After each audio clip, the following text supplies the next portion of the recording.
mga ka-Manila Filipino, isang emosyonal na pagbabahagi ang nagpakilig at nagpaluha sa social media nitong linggo mula sa aktres na si Kate Alejandrino, na kamakailan lang ay naging ganap na misis ni Cedric Juan at ngayoy bagong ina kay Baby Rocio.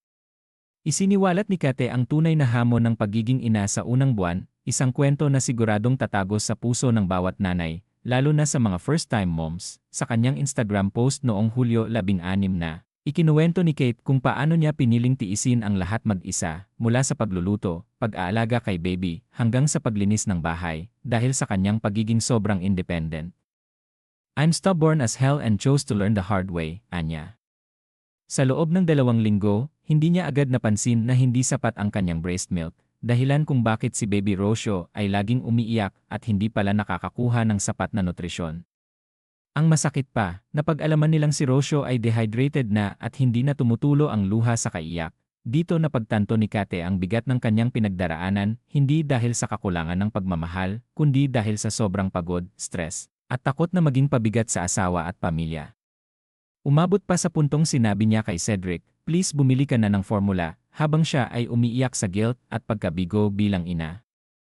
Isang karanasang hindi madali, ngunit napakatotoo, nang ipayo ng kanilang pediatrician na itigil muna ang pagpapasuso at mag-focus sa pagpomp ng gatas. Unti-unting nagkaroon ng liwanag ang sitwasyon. Unti-unti nang bumalik ang kanyang supply ng gatas. Ibinahagi niya ang tagumpay na, "I am happier, well-rested, and only focused on little Juan." Salamat sa tulong ng kanyang mga in-laws, pamilya, at medical team, unti-unti na niyang nahanap ang balance ng pagiging nanay at pagiging asawa, ang aral na bit-bit ni Kate.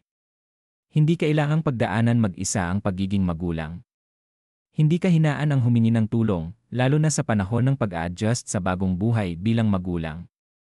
"It really does take a village to raise a child," anya, at ito'y isa sa mga pinakamatibay na patotoo ng kwento niya. Kaya naman sa lahat ng ating viewers na nanay, magiging nanay, o may mahal sa buhay na bagong panganak, ang kwento ni Kate Alejandrino ay paalala, patawarin ang sarili, huminga, at tanggapin ang pagmamahal at tulong ng mga taong handang sumuporta. Dito sa Manila Filipino, binibigyang tinig natin ang mga kwentong totoo, kwentong damang-dama, at kwentong sa puso'y tumitimo. Hanggang sa susunod, mga ka-showbiz.